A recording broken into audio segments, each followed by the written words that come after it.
में, और अपने पास आधा घंटे का समय है, गुड मॉर्निंग सर। इसमें अपन देखते हैं कि क्या क्या अपन को पढ़ना है। Good morning. इसमें उपशिष्ट उपचार सुविधाओं के लिए पढ़ रहे थे अपन, और अपना आज का जो टॉपिक था जैव चिकित्सा प्रबंधन, कल जो अपन देख रहे थे उसी को अपन कंटिन्यू कर रहे हैं, बायोमेडिकल मैनेजमेंट। और उसमें आज हम एक फोटो भेजेंगे जिसमें येलो, ब्लू, रेड और ग्रीन, ये अलग अलग जो कंटेनर रहते हैं उसमें कौन कौन सा कचरा रखना चाहिए, इसके विषय में जो है वो बताया गया है। पहले अपन चिकित्सा प्रबंधन के सिद्धांत के विषय में पढ़े। बायोमेडिकल अपशिष्ट प्रबंधन के सिद्धांत इस प्रकार से हैं, तो वो देखते हैं। अब माइक म्यूट कर लें जो लोग जो है वो ज्वाइन है। तो उसमें स्वच्छता और स्वच्छता के सामान्य सिद्धांत पहला है। उसके सामान्य सिद्धांत है स्वच्छता और साफ सफाई के सामान्य सिद्धांतों के पालन, जैसे साफ सफाई, अच्छी गृह व्यवस्था, सुरक्षित पानी की पर्याप्त आपूर्ति, स्वच्छता सुविधाएं और उचित वेंटिलेशन एक अच्छी जैव चिकित्सा अपशिष्ट प्रबंधन योजना के आवश्यक घटक है। घटक मतलब फैक्टर, जिसमें कि ये सब सुविधाएं जो है वो होना चाहिए, जरूरी। दूसरा है अपशिष्ट न्यूनीकरण। यह आवश्यक है कि अस्पताल से निकलने वाले प्रत्येक कचरे की पहचान और मात्रा निर्धारित की जाए। अस्पताल को इन्वेंट्री, उपभोज्य वस्तुओं की बर्बादी और टूट आदि को नियंत्रित करना, कचरे को कम करने का प्रयास करना चाहिए। उचित सफाई और कीटाणु शोधन के बाद कुछ कचरे जैसे कांच के बर्तन, प्लास्टिक सामग्री आदि को रिसाइकलिंग करने में कचरा कम किया जा सकता है। तो इसका बिल्कुल सिंपल है कि यदि मान लो हॉस्पिटल जो जहाँ पर हॉस्पिटलाइज रहते हैं या अपनी क्लिनिक भी रहती है, तो उसमें जब भी आप डस्टबिन में सभी चीजें डालते जाते हैं, तो कोई बात नहीं, आप बड़ा डस्टबिन रख के और सभी चीजें डालें। हॉस्पिटल में भी जो है गुड मॉर्निंग, सभी चीजें डाल सकते हैं। अब उस कचरे को जब अपन ग्लव्स पहन के अलग अलग करते हैं, तो वहां पर उस कचरे वाले को बताया जाए कि जैसे ये प्लास्टिक का सामान है उसको अलग एक रिसाइकलिंग के लिए भेजें, लोहे का सामान है तो उसको अलग रिसाइकलिंग के लिए भेजें। बाकी ऐसे मटेरियल जैसे कि बैंडेज जो यूज हो चुकी है, किसी की पट्टी निकाला गया है, प्लास्टर निकाला गया है, ये एक्चुअल जो कचरा रहता है जो किसी रिसाइकलिंग में भी काम नहीं आता और बीमारी को फैलाता है, इसका फिर प्रबंधन करना चाहिए। घरों में भी अपन जैसे अखबार आता है तो अखबार को जो है वो अलग रखते हैं ताकि उसको कागज में बेचा जा सके। कांच की शीशियां टूटी हुई या यूजेबल जो शीशियां रहती है उनको अलग से रखा जाए ताकि वो कांच के उसमें जाए, तो इससे कचरे की मात्रा जो है वो कम हो जाती है। कुछ लोग सभी मिक्स कर देते हैं तो बाद में देखे होंगे कि फेंक देते हैं, तो उसमें किसी को खाती है वो पन्नियों को खा जाती है। तो ये सब चीजों का निपटान अगर हर व्यक्ति उसके तरीके से करेगा, समझदारी से करेगा, तो पूरे भारत में किसी प्रकार की और अपने शहर में, गांव में किसी प्रकार की प्रॉब्लम्स नहीं आएगी। तो इस चीज को समझे, वही कहलाता है अपशिष्ट न्यूनीकरण। न्यूनीकरण का मतलब कम से कम मात्रा में जो कचरा है वो निकले, जो एक्चुअल कचरा है वो निकले। जैसे झाड़ पोंछ करते हैं और उनमें से अगर कोई प्लास्टिक, लोहा, कागज ये है तो उनको अलग अलग करके और रिसाइकलिंग के लिए भेजें, और जो कबाड़ी आता है उसको बेच भी सकते हैं आप। इसके बाद है अपशिष्ट पृथक्करण। अपशिष्ट पृथक्करण का मतलब होता है कि अलग अलग करना। अनु मेहरबार माइक म्यूट कर दें। स्रोत पर कचरे का पृथक्करण और सुरक्षित भंडारण संपूर्ण अस्पताल अपशिष्ट प्रबंधन प्रक्रिया की कुंजी है। राजपत्र अधिसूचना की अनुसूची 2 के अनुसार विभिन्न प्रकार के कचरों को उनके उपचार निपटान विकल्पों के अनुसार अलग अलग श्रेणियों में रंग कोडित प्लास्टिक बैग कंटेनरों में उत्पादन के बिंदु पर अलग किया जाना जरूरी है। पृथक्करण के पहले सुइयों, सिरिंजों को कीटाणु रहित या विकृत किया जा सकता है। विकृत मतलब उनका जो शेप है वो चेंज कर देते हैं, जैसे बॉटल को थोड़ा सा तोड़ देते हैं ताकि वो खड़ी ना रह सके। निडिल को जो है वो टेढ़ी कर देते हैं ताकि उसको कोई सीधी करके लगा ना सके। भारत सरकार की अधिसूचना में निर्धारित कंटेनरों के प्रकार, उनके रंग कोड दिए हुए हैं। तो कौन सा कचरा क्या है वो हम फोटो भी भेजेंगे। येलो, ब्लू, रेड और ग्रीन। तो उसमें अपन देखते हैं कि कौन कौन से कचरे आना चाहिए। अपशिष्ट श्रेणी 1, 2, 3 से लेके 6 तक। कंटेनर का प्रकार प्लास्टिक की थैली होना चाहिए और रंग रहना चाहिए इसका पीला। तो पीले रंग का जो कंटेनर रहेगा, येलो, उसमें केवल प्लास्टिक का मटेरियल डाला जाए। ये अपन अपने यहाँ जो चतुर्थ वर्ग कर्मचारी रहते हैं उनको इस बारे में समझाया जाता है। ये जो 4 कंटेनर हॉस्पिटल में है या क्लिनिक पे है, 1, 2, 3, 4, उनको उसमें कौन सा मटेरियल डालना चाहिए। दूसरा टाइप है 3, 6 और 7। कीटाणु रहित कंटेनर, प्लास्टिक बैग। कीटाणु रहित कंटेनर जो रहेगा वो लाल कलर का रहेगा, जिसमें कि जो निडिल है, सिरिंज है, इन सब चीजों को डाला जाए। ये रिसाइकलिंग में काम नहीं आएगा। रेड कलर इंडिकेट करता है खतरे का, मतलब उसमें किसी को बिना ग्लव्स पहने हाथ नहीं डालना चाहिए, क्योंकि उसमें सब सुई और प्लास्टर और ये सब पट्टियां वगैरह रहती है। 4 और 7 जो कंटेनर रहेगा, नीला, सफेद, पारदर्शी, दोनों रह सकते हैं। नीला भी रह सकता है, सफेद, पारदर्शी। इसमें जो कंटेनर है इसमें प्लास्टिक बैग लगाते हैं ब्लू वाले में, और उसमें जो है वो ऐसा मटेरियल डालते हैं जो जैसे कि अपन ने मानव अंग बताए थे और एबॉर्शन का केस बताए थे, ये सब चीजें उसमें डालना चाहिए। और 5 से 9, 10 ठोस वस्तुएं। ये ग्रीन कलर का रहता है, प्लास्टिक की थैली रहती है, तो ग्रीन या काला कलर। इसमें फिर जो है वो गीली वस्तुएं डाल सकते हैं। ग्लूकोज की बोतल जैसे, तो उसका पानी डाल के और ग्लूकोज की बोतल को येलो कलर में डाल देते हैं। इस प्रकार से 4 जो कंटेनर रहते हैं उसमें अलग अलग चीजें सूखी डालेंगे येलो में, गीली डालेंगे ग्रीन में, खतरे वाली चीजें जो है वो रेड में, और बीच की जो चीजें रहती हैं जो डिसाइड नहीं हो पाती कि किस में डालना, वो ब्लू में अपन डाल सकते हैं। तो ये इस तरह से जो है वो इनका निपटान करना जरूरी रहता है, ताकि किसी भी प्रकार की हानि ना हो और वातावरण भी शुद्ध रहे। अब अपन देखते हैं कि जो साइट पे अपशिष्ट विकल्प के आधार पर चुनी जाती है। अपशिष्ट संग्रह बैग क्लोरीन युक्त प्लास्टिक से नहीं बने होना चाहिए। ये प्लास्टिक दूसरी आती है, क्लोरीन वाली नीचे नहीं तो वो अगर 4 दिन तक कचरा पड़ा रहे तो उससे क्रिया करके फफूंद बना लेती है, जिसको फंगस बोलते हैं, अपन फंगस बना लेती है। श्रेणी 8 और 10 तरल के लिए कंटेनर बैग की आवश्यकता नहीं पड़ती। उसमें जो प्लास्टिक की जो थैली रहती है उसकी जरूरत नहीं रहती, सीधा गीला मटेरियल ग्रीन वाले में डालते हैं और बाद में उसी गीले को नाले में या कहीं डिस्पोज कर देते हैं और उस कंटेनर को तत्काल साफ करते हैं। ये 24 घंटे में एक बार ये प्रक्रिया। इसके बाद कीटाणु नाशक जो कंटेनर को धोते हैं, तो कीटाणु नाशक में अपन ले सकते हैं एथेनॉल, क्षारीय, फॉर्मेल्डिहाइड या फॉर्मलिन, सेवलॉन, डेटॉल और क्रेसॉल। ये 4 चीजें हैं जिनको कीटाणु नाशक के नाम है। ये ऑब्जेक्टिव टाइप में एक बार क्वेश्चन जो है वो सर इनका दोबारा नाम बताइए। इसमें कीटाणु नाशक कौन सा नहीं है।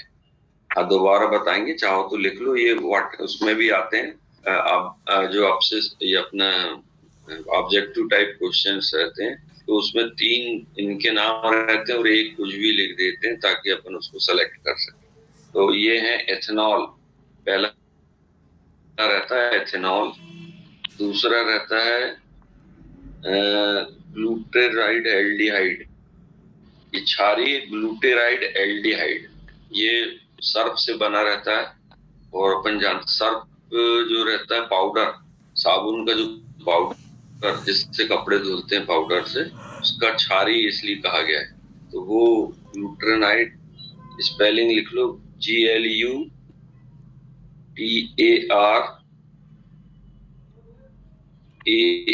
LDEHYDE,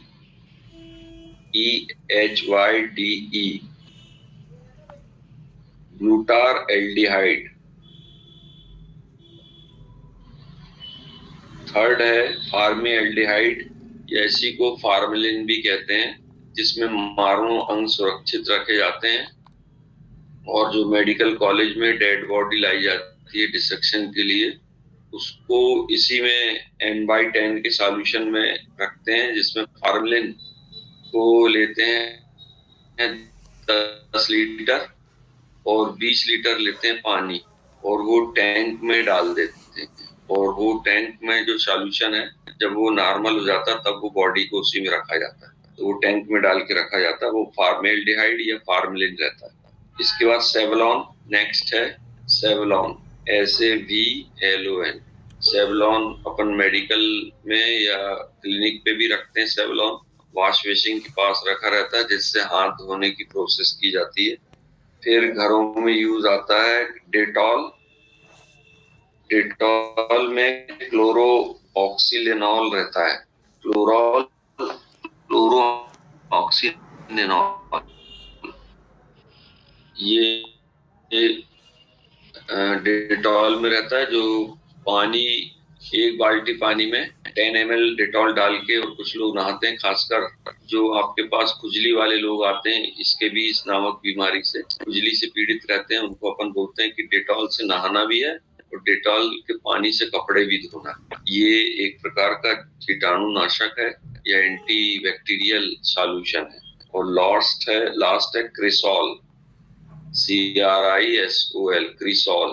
ये बिल्कुल पानी जैसा दिखाई देता है, परंतु थिक रहता है। थिक में फिर आता है एंड ग्लिसरीन। ग्लिसरीन जो है वो अलग चीज है, परंतु थिक रहता है, वो विस्कोसिटी उसकी ज्यादा रहती है। तो क्रिसॉल, तो ये अपन ने जो कीटाणुनाशक के नाम बताए, इनसे फिर उनको धोना पड़ता है ताकि वो अच्छे से साफ हो सके। इथेनॉल, ग्लूटार एल्डिहाइड, फार्मेल्डिहाइड या फार्मलिन, सेवलॉन, डेटॉल और क्रिसॉल, इनका उपयोग किया जाता है। तो ये ऑब्जेक्टिव टाइप में इस टाइप के क्वेश्चन आते हैं कि 4 ऑप्शन दिए रहते हैं, उसमें लिख देते हैं कि इनमें से कीटाणुनाशक कौन सा नहीं है। तो इथेनॉल, फार्मेल्डिहाइड, आप टिक लगा सकते हैं। ग्लिसरीन कीटाणुनाशक नहीं है, वो एक प्रकार का सेल रिपेयर वाला पार्ट रहता है, जैसे छाले हो जाते हैं तो उसमें ग्लिसरीन दिया जाता है, परंतु वो एंटी सेप्टिक नहीं है। हाइड्रोफॉर्म हैलोजन 18 में पाया जाए। ठीक है। इसके बाद ये कीटाणुनाशक तो हो गए कौन से, जो लिक्विड फॉर्म में आते हैं अपने पास, और उस लिक्विड फॉर्म से इन कंटेनर्स को धो सकते हैं या हमेशा उसमें डाल के रखते हैं। कुछ लोग कंटेनर में भी जो है वो 5-5, 10-10 ml डाल देते हैं नीचे पहले, और बाद में उसके बाद उसमें कचरा का निपटान किया जाता है, तो वो एंटीसेप्टिक बने रहते हैं, मगर उससे कचरे का गीला होने का डर रहता है, इसलिए उसको धोने का कार्यक्रम किया जाता है। अब आते हैं अपन पाउडर फॉर्म। जो पाउडर रहते हैं या ठोस रहते हैं, उनमें देखते हैं अपन कौन कौन से मिलते हैं। पहला है सोडियम हाइपोक्लोराइड, ये भी कीटाणुनाशक या एंटीबैक्टीरियल पाउडर है। सोडियम हाइपोक्लोराइड, ये 5% की मात्रा में मिलती है इसमें। दूसरा है कैल्शियम हाइपोक्लोराइड।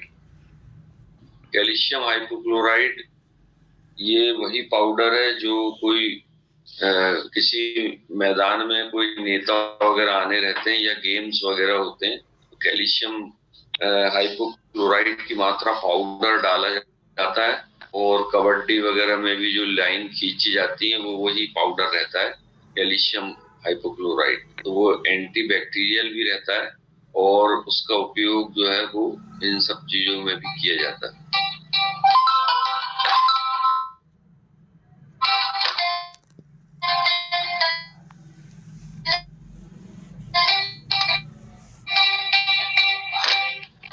नेक्स्ट है OCl, सोडियम ऑक्सलेट। इसका उपयोग भी जो है वो पाउडर फॉर्म में किया जाता है। नेक्स्ट है सोडियम डाइक्लोरोसान्यूरेट, डाइक्लोरोसोसाइन्यूरेट। रिपीट कर देते हैं हम इसका चौथे नंबर का, सोडियम डाइक्लोरोसोसाइन्यूरेट। ये भी पाउडर फॉर्म में मिलता है और एंटीसेप्टिक का काम करता है। नेक्स्ट है NaOCl की गोलियां, जो सोडियम क्लोराइड की गोलियां रहती हैं, जिनको डाबर की गोली, ये कपड़े वगैरह रखते हैं। और बाथरूम में, जो पब्लिक बाथरूम या टाकीज वगैरह में देखे होंगे, मेल टॉयलेट में वो गोलियां डली रहती हैं, तो वो सोडियम ऑक्सलेट की रहती है। फिर क्लोरामाइन जो रहती है, वो भी एक प्रकार का पाउडर या टैबलेट फॉर्म में आता है। तो इस प्रकार लिक्विड और सॉलिड, ये चार पांच लिक्विड और 4-5 सॉलिड फॉर्म में जो एंटीसेप्टिक पाउडर्स रहते हैं, इनसे अपन जो है वो क्या चीज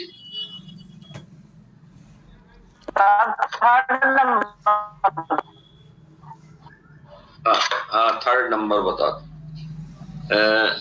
NaOCl powder, sodium oxalate,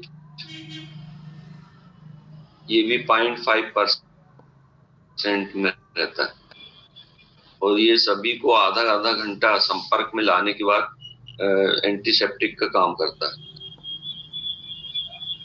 NaOCl powder.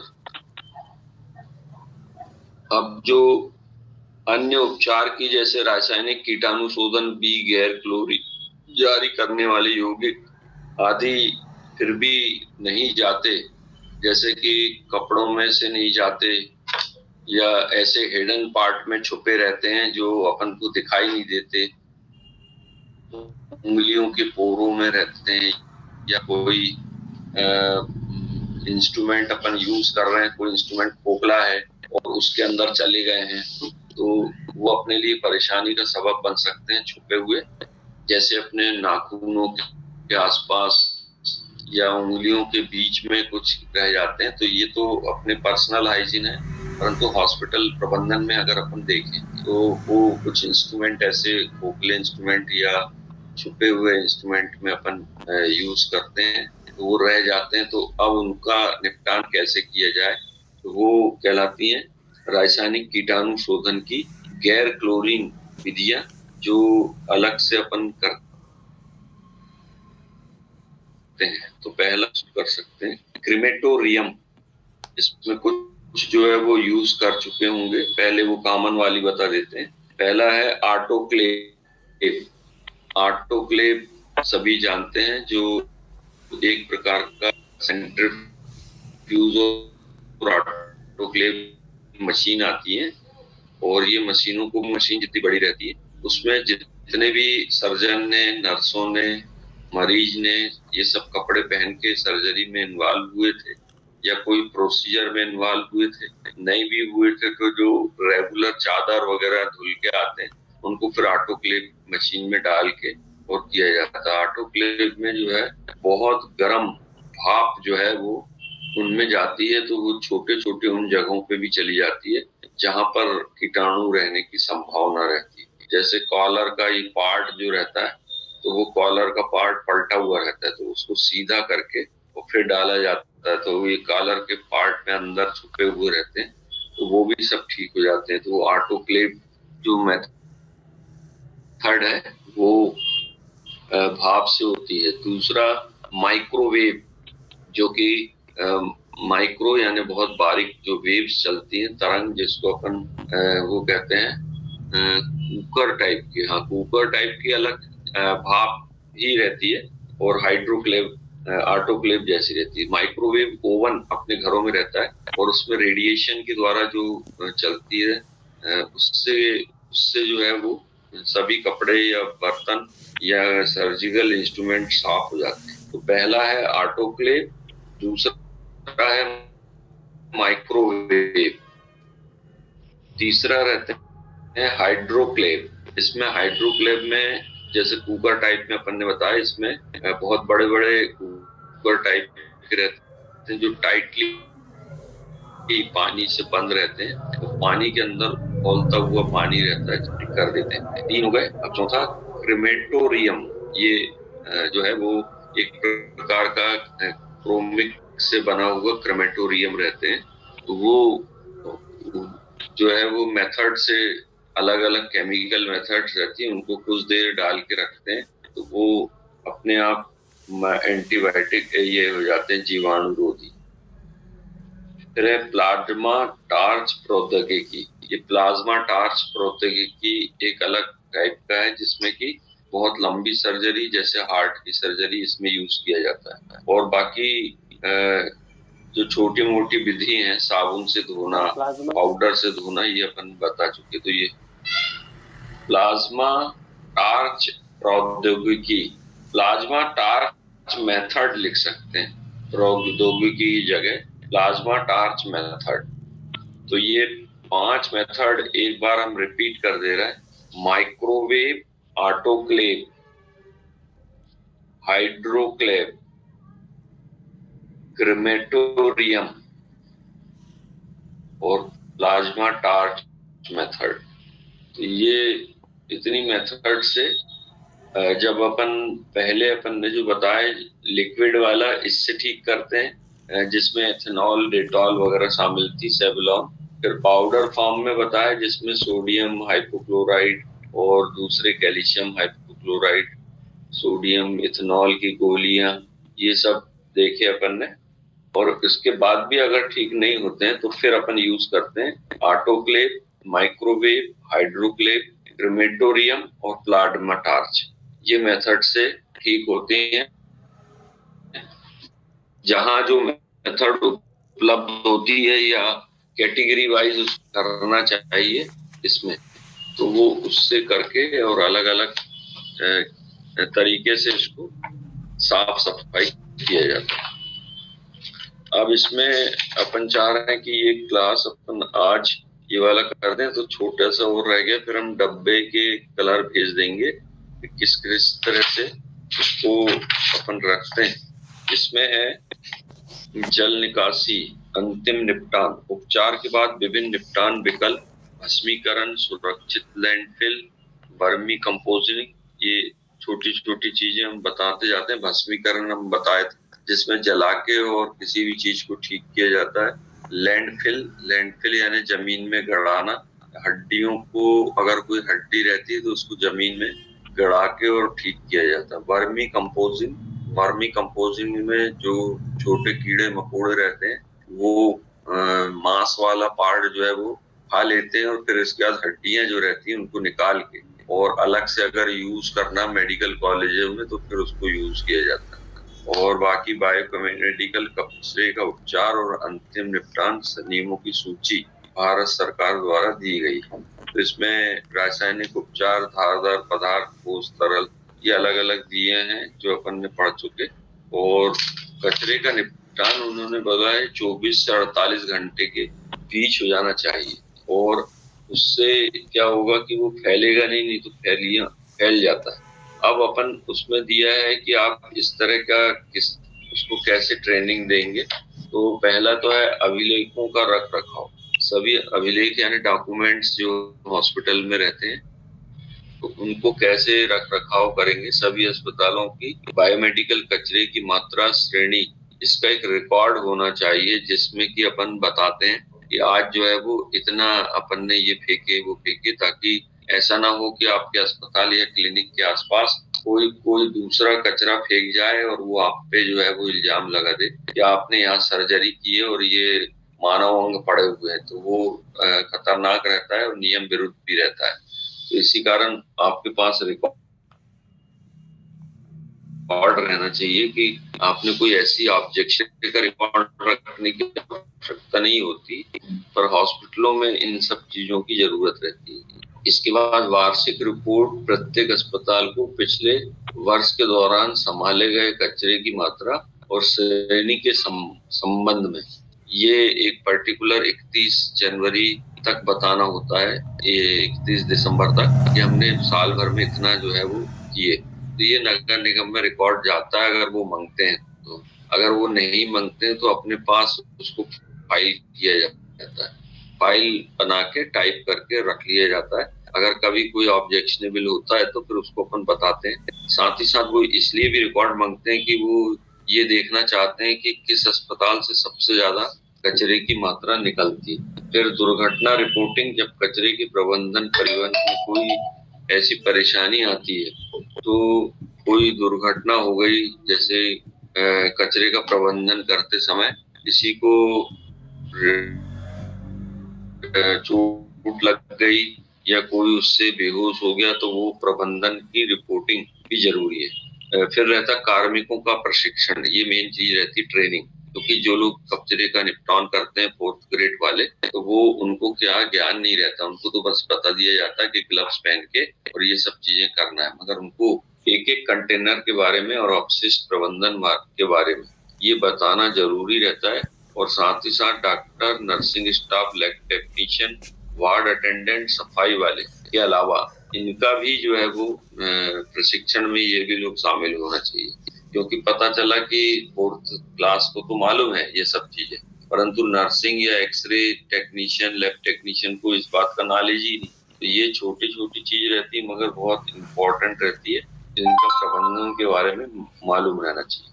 इसके बाद उसका मूल्यांकन करते हैं, जैसे सभी से एक क्वेश्चन टाइप की या एक क्लास लेते हैं और उसमें पूछते हैं कि कैसे करेंगे करके, तो वो उनको बताना चाहिए। तो ये काफी लंबा है चैप्टर वैसे तो, परंतु अपन ने जो खास है वो बताए। अब कल की क्लास जो रहेगी वो नोसोकॉमिकल इन्फेक्शन, नोसोकॉमियल इन्फेक्शन जो अस्पताल से बीमारियां होती हैं अस्पताल में जाने से। जनरली होता ये है कि कोई पेशेंट अस्पताल में एडमिट है और उससे मिलने के लिए इतनी भीड़ लग जाती है, तो हो सकता है कि जो लोग गए हैं उनको कोई इन्फेक्शन लग सकता है या अटेंडर को कोई इन्फेक्शन लग सकता है, वही कहलाता है नोसोकॉमियल इन्फेक्शन। इसके बारे में अपन कल स्टडी करेंगे और ये अपना ये नई बुक में से आखिरी पॉइंट होगा। और जैसे ही वो पॉइंट खत्म हो जाएगा उसके बाद जो अपनी क्लास रहेगी वो स्टार्टिंग से रहेगी, है ना। अभी कल अपन ये वाला नोसोकोमियल पढ़ेंगे और उसी समय छोटा चैप्टर है ये, कुछ क्वेश्चन वगैरह भी पूछेंगे, आप दे पाएंगे और फिर नया शुरू करेंगे। जो लोग नए शामिल हुए हैं तो वो कंटिन्यू इसमें शामिल रहे। ठीक है, सभी को good day. Okay sir, thank you so much.